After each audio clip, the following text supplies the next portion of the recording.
Welcome back mga kaibigan. Ito pag-usapan natin ang game ni Kai Sotto. Patuloy pa rin ang maganda nitong laro. Ngunit bakit nga ba sila natambakan dito?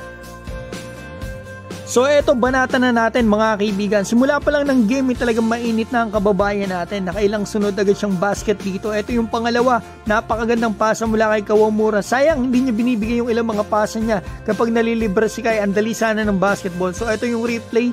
At gusto kong malaman nyo, yung nakakalaban nila dito medyo malakas. Pang number 9 sa standing. Sila Kai po ay pang number 17. At dito sa game ito, yung malaki na yun, number 22 ay si Nick Pasikas, dating NBA player, 3 times player of the year dito sa B-League at naging MVP pa ng ilang taon. So ito makikita natin mga kaibigan dito, napakagandang pasa rito kay Utop, inatrack niya yung depensa. At ito, punta tayo sa second quarter. Silipin natin yung napakaganda ritong takbo ng kababayan natin. Naiwan niya si Nick Pasikas, medyo mabagal na rin pero ano yan, maganda shooting mga kaibigan. So itong replay, napakagandang layup nito sa kababayan natin. Palagi siya nag-sprint mga kaibigan kapag mga fast break. Yun nga lang talaga, hindi madalas ganito na nabibigyan. 2 beses lang ata siya nabigyan ng fast break. So yan, na-foul dito si Kai mga kaibigan. Free throw, walang sablay dito ang kababayan natin sa free throw line.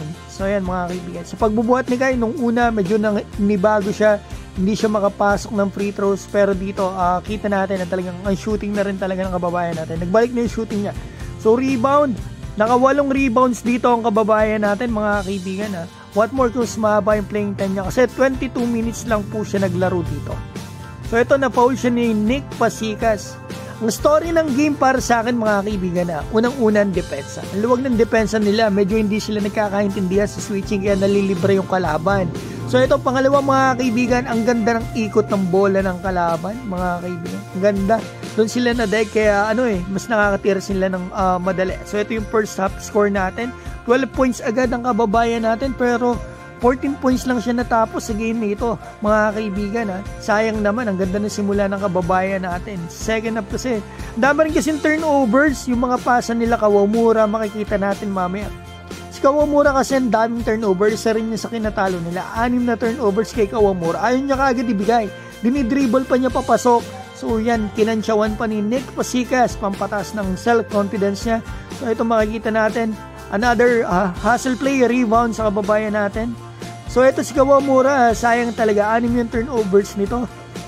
Ayun niya kasi kaagad ibigay, medyo matakaw rin sa dribble. Magaling na player, sobrang galing talaga. Yun nga lang talaga, dapat ganito laging ginagawa niya. Binibigay niya, wag masyadong madribble, wag masyadong dribble ng dribble pag-atakas sa loob. Nawawala tuloy yung naaagaw yung bola. Sayang, 6 yung turnovers ni Kawamura. Kaya nakakakuha ng momentum yung kalaban. So ito, makikita pa natin dito yung mga highlights ng kababayan natin sa replay.